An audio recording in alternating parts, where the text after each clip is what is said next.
Assalamualaikum warahmatullahi wabarakatuh. Baik, kami di sini dari kelompok 3 yang beranggotakan 1. Husnun Karina Bilqis, 2. Riris Atifah, ketiga saya Alea Firdawati, keempat Esti Nurul Azizah dari K1 S1 Akuntansi. Kami akan membahas tentang bentuk organisasi perusahaan, ekuitas, saham preferen, kebijakan dividen, serta penyajian dan analisis ekuitas.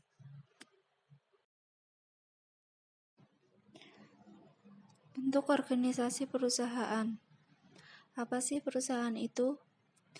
Nah, pengertian perusahaan menurut Undang-Undang Nomor 3 Tahun 1982, perusahaan sendiri yaitu setiap bentuk usaha yang menjalankan setiap jenis usaha yang tetap, terus-menerus, dan yang didirikan, bekerja serta berkedudukan dalam wilayah negara Republik Indonesia dan bertujuan untuk memperoleh suatu keuntungan atau laba.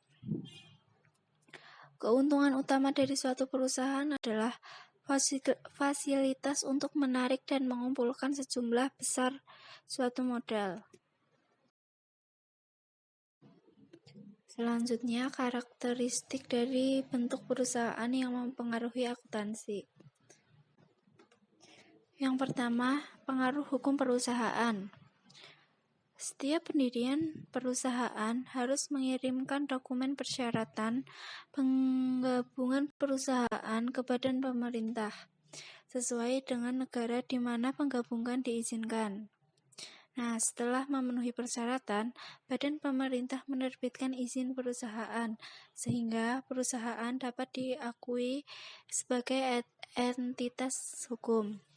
Yang kedua, penggunaan sistem saham. Pemilik suatu perusahaan harus memeriksa pasal penggabungan, sertifikat saham, dan ketentuan yang berlaku untuk memastikan pembatasan terhadap variasi dari hak standar dan hak istimewa. Lalu, yang ketiga, pengembangan berbagai kepentingan kepemilikan. Di sini saham biasa adalah kelas saham yang harus mencerminkan kepentingan kepemilikan dasar. Saham biasa mencerminkan hak residual perusahaan yang menanggung resiko kerugian tertinggi dan menerima manfaat dari kesuksesan. Selanjutnya, ekuitas atau equity. Ekuitas adalah hak residual atas aset perusahaan setelah dikurangi dengan semua lisabilitas. Ekuitas dikelompokkan pada laporan posisi keuangan ke dalam kategori: yang pertama, modal saham; yang kedua, premi saham; yang ketiga, saldo laba; keempat, akumulasi penghasilan komprehensif lain; yang kelima, saham treasury; dan yang keenam, kepentingan non-pengendalian atau hak minoritas. Modal kontribusi atau contributed capital adalah jumlah total yang dibayarkan pada modal saham, jumlah yang diberikan oleh pemegang saham kepada perusahaan untuk digunakan pada bisnisnya. Sedangkan modal yang diperoleh adalah modal yang berkembang dari operasi yang menguntungkan. Saldo laba merupakan modal yang diperoleh dari perusahaan. Penerbitan saham. Ada beberapa prosedur penerbitan saham. Yang pertama, badan pemerintahan yang berwenang harus mengotorisasi saham. Yang kedua, perusahaan menawarkan saham untuk dijual dan melakukan kontrak untuk menjual saham tersebut. Yang ketiga, setelah menerima pembayaran, perusahaan menerbitkan saham tersebut. Suatu perusahaan umumnya tidak membuat jurnal dalam akun buku besar ketika menerima otorisasi sahamnya dari yurisdiksi penggabungan. Nilai pari saham. Untuk menyajikan informasi untuk penerbitan saham dengan nilai pari, perusahaan mengelola akun untuk setiap kelas saham. A. Saham preference atau saham biasa. B. Premi saham. Saham tanpa nilai pari. Alasan penerbitannya, yang pertama, penerbitan saham tanpa nilai pari untuk menghindari liabilitas kontingensi yang dapat terjadi jika perusahaan menerbitkan saham dengan nilai pari sebesar diskonto. B. Beberapa kebingungan muncul berkaitan dengan hubungan antara nilai pari dengan nilai wajar. Kerugian utamanya adalah beberapa negara mengenakan pajak yang tinggi atas penerbitan saham ini. Selanjutnya, saham yang diterbitkan dengan efek lain atau penjualan lumsum. Perusahaan menjual kelas saham terpisah satu sama lain untuk melacak kas yang diterima relatif terhadap setiap kelas, serta relatif terhadap setiap lot. Metode alokasi. 1. Metode proporsional. 2. Metode inkremental. Saham yang diterbitkan dalam transaksi non-kas. Akuntansi untuk penerbitan saham atas properti atau jasa melibatkan penerbitan penilaian. Aturannya, perusahaan harus mencatat saham yang diterbitkan untuk jasa atau properti selain kas pada nilai wajar barang atau jasa yang diterima, kecuali jika nilai wajar tersebut tidak dapat diukur dengan andal. Jika nilai barang atau jasa tidak dapat diukur dengan andal, maka dengan menggunakan nilai wajar saham yang diterbitkan. Biaya penerbitan saham. Ketika perusahaan seperti Wesfarmers menerbitkan saham, perusahaan harus melaporkan biaya langsung yang dikeluarkan untuk menjual saham, seperti biaya underwriting, biaya percetakan, dan pajak, sebagai pengurangan jumlah yang dibayarkan. Oleh karena itu, Wesfarmers biaya penerbitan untuk premi saham karena tidak terkait dengan operasi perusahaan. Sebagai akibatnya, biaya penerbitan saham adalah biaya pendanaan. Maka, biaya penerbitan saham mengurangi kas yang diterima dari penjualan. Perolehan kembali saham. Alasan perusahaan membeli saham yang beredar adalah: yang pertama, untuk memberikan distribusi efisiensi pajak atas kelebihan kas kepada pemegang saham. 2. Untuk meningkatkan laba per saham dan tingkat imbal hasil atas ekuitas. 3. Untuk memberikan saham pada kontrak kompensasi karyawan atau untuk memenuhi potensi kebutuhan merger. 4. Untuk menggagalkan usaha pengambil alihan atau mengurangi jumlah pemegang saham. 5. Untuk menciptakan pasar dalam saham. Pembelian saham treasury. Metode untuk menangani saham treasury dalam akuntansi adalah: yang pertama, menggunakan metode biaya. 2. Menggunakan metode-metode nilai pari atau nilai yang dinyatakan. Penjualan saham treasury. Penjualan saham treasury dibagi menjadi dua, yaitu penjualan saham treasury di atas biaya perolehan dan penjualan saham treasury di bawah biaya perolehan. Penjualan saham treasury di atas biaya perolehan diasumsikan bahwa Pacific mengakuisisi sebesar 10.000 saham treasury seharga $11 per saham. Sekarang dijual 1.000 saham dengan harga 10.000 saham pada tanggal 10 Maret. Maka jurnalnya, kas berada di debit sebesar 15.000, saham treasury dikredit 11.000, dan premi saham treasury dikredit 4.000. Penjualan saham treasury di bawah biaya perolehan. Jika Pacific menjual 1.000 saham treasury tambahan pada tanggal 21 Maret dengan harga $8 per saham, perusahaan mencatat penjualan, maka jurnalnya, kas berada di debit 8.000, premi saham treasury berada di debit 3.000, dan saham transfer berada di kredit 11.000. Fitur saham preferen. Fitur saham preferen terdiri dari: yang pertama, saham preferen kumulatif. Kedua, saham preferen partisipasi. Ketiga, saham preferen convertible. Keempat, saham preferen callable. Dan yang kelima, saham preferen yang dapat ditukar. Akuntansi dan pelaporan saham preferen. Akuntansi atas saham preferen pada saat penerbitannya serupa dengan saham biasa. Perusahaan mengalokasikan hasil yang diperoleh antara nilai pari saham preferen dan premi saham. Contoh, Bishop CO menerbitkan 10.000 saham preferen dengan nilai pari 10 seharga 12 per saham. Bishop CO mencatat penerbitannya sebagai berikut. Kas berada di debit sebesar 120.000. Modal saham preferen berada di kredit 100.000 dan premi saham preferen berada di kredit 20.000. Perkenalkan, nama saya Riris Atifah dengan NPM 1910104443 akan melanjutkan presentasi. Kebijakan dividen. Hukum pada beberapa yurisdiksi mensyaratkan bahwa perusahaan membatasi modal kontribusi dan pembagian kepada pemegang saham sebagai perlindungan dari kreditor. Penerapan hukum menentukan legalitas terhadap dividen. Kondisi keuangan dan distribusi dividen. Manajemen perusahaan yang efektif membutuhkan perhatian lebih dibandingkan legalitas pembagian dividen. Manajemen juga harus mempertimbangkan kondisi ekonomi yang paling penting, likuiditas.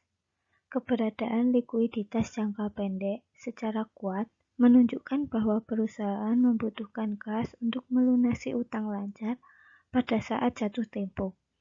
Jadi, sebelum mengumumkan dividen, manajemen harus mempertimbangkan ketersediaan dana untuk membayar dividen. Jenis-jenis dividen ada 4, yaitu yang pertama, dividen tunai. Pengumuman dividen tunai merupakan liabilitas, dikarenakan pembayaran yang diminta dengan segera dan merupakan liabilitas jangka pendek. Yang kedua, dividen properti. Dividen properti dibayarkan dalam bentuk aset perusahaan selain kas, dapat berupa barang dagang, real estate, atau investasi, atau bentuk apapun yang ditetapkan Dewan Direksi. Yang ketiga, dividen likuidasi. Setiap dividen yang tidak didasarkan laba akan mengurangi jumlah yang dibayarkan oleh pemegang saham, dan dividen tersebut merupakan dividen likuidasi. Yang terakhir, dividen saham. Dividen saham adalah penerbitan sahamnya sendiri oleh perusahaan kepada pemegang saham secara prorata tanpa mendapat pertimbangan apapun. Pemecahan saham. Perusahaan menargetkan harga pasar cukup rendah supaya berada di dalam jangkauan mayoritas investor potensial. Untuk mengurangi harga pasar setiap saham, perusahaan menggunakan pemecahan saham. Pemecahan saham dan diferensiasi dividen saham. Dari sudut pandang hukum, pemecahan saham berbeda dengan dividen saham. Pemecahan saham meningkatkan jumlah saham yang beredar dan menurunkan nilai pari pada nilai yang dinyatakan per saham. Dividen saham, meskipun meningkatkan jumlah saham yang beredar, tetapi tidak menurunkan nilai pari, sehingga hal tersebut meningkatkan total nilai pari saham yang berbeda.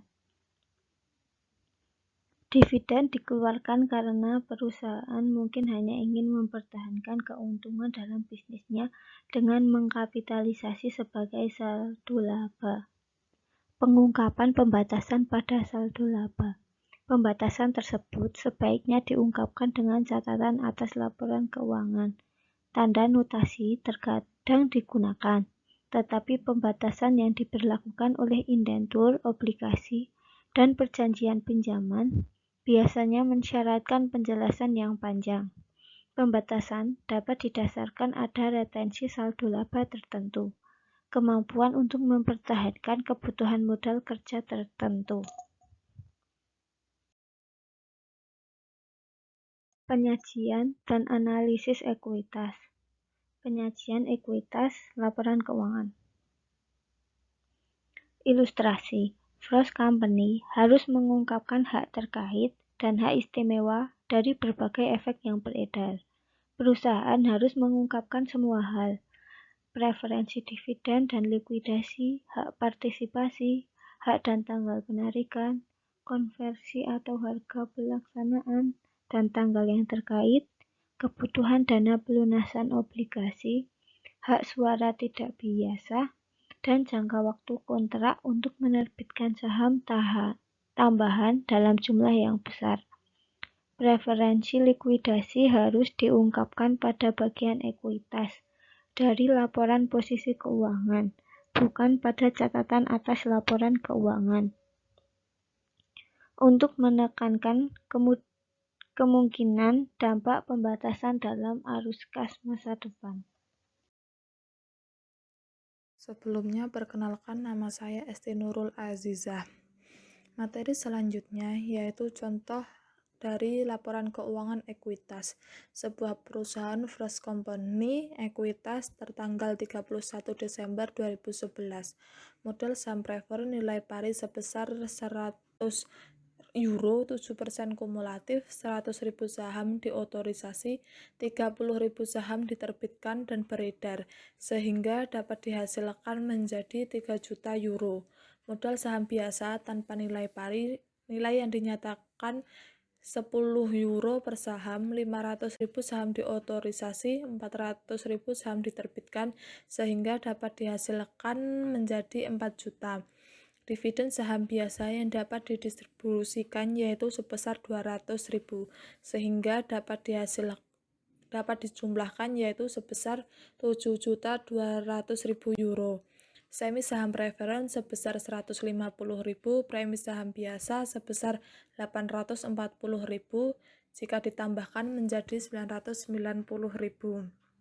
Saldo laba yaitu sebesar 4.360.000, saham treasury yaitu 2.000 saham biasa, sehingga dapat dihasilkan dalam kurung 190.000, akumulasi rugi komprehensif lain sebesar dalam kurung 360.000, sehingga total ekuitasnya yaitu sebesar 12 juta euro.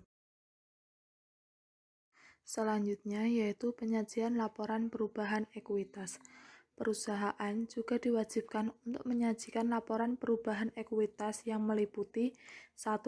Total laba rugi komprehensif untuk periode bersangkutan, menunjukkan secara terpisah jumlah total yang dapat didistribusikan kepada pemilik entitas induk dan kepentingan non-pengendali. 2. Untuk setiap komponen ekuitas, pengaruh dari penerapan retrospektif atau penyajian retrospektif. 3. Untuk setiap komponen ekuitas, rekonsiliasi antara jumlah tercatat pada awal dan akhir periode secara terpisah mengungkapkan perubahan yang diakibatkan dari A. Keuntungan atau kerugian, B. Setiap item dari penghasilan komprehensif lain, dan C. Yaitu transaksi dengan pemilik dalam kapasitasnya sebagai pemilik, menunjukkan kontribusi secara terpisah dan distribusi kepada pemilik dan perubahan hak kepemilikan pada entitas anak yang tidak mengakibatkan hilangnya pengendalian. Selanjutnya yaitu analisis menggunakan rasio ekuitas untuk mengevaluasi profitabilitas dan solvabilitas jangka panjang perusahaan. 1. Tingkat imbal hasil atas ekuitas saham biasa. Tingkat imbal hasil atas ekuitas saham biasa mengukur profitabilitas dari sudut pandang pemegang saham biasa. Rasio ini menunjukkan berapa dolar laba yang diperoleh oleh perusahaan untuk setiap dolar yang diinvestasikan oleh pemiliknya. Imbal hasil atas ekuitas atau ROE sama dengan laba neto dikurangi dividen saham preferen dibagi rata-rata ekuitas pemegang saham biasa. Misalnya, Gerber Inc. memiliki laba neto sebesar 360.000 euro, mengumumkan dan membayar dividen saham preferen sebesar 54.000 euro, dan rata-rata ekuitas pemegang saham biasa sebesar 2.550.000 euro. Tingkat imbal hasil atas ekuitas preferen yaitu laba neto dikurangi dividen saham dibagi rata-rata ekuitas pemegang saham biasa, sama dengan 360.000 euro dikurangi 54.000 euro, kemudian dibagi 2.550.000 €1.550.000 sehingga dapat dihasilkan 12%. Perusahaan dapat meningkatkan imbal hasil atas ekuitas saham biasa melalui penggunaan utang yang bijaksana atau pendanaan saham preferen. Pemegang saham biasa menang jika imbal hasil atas asetnya lebih tinggi dari biaya pendanaan aset tersebut. Selanjutnya yaitu rasio pembayaran. Rasio pembayaran merupakan rasio dividen tunai terhadap laba neto.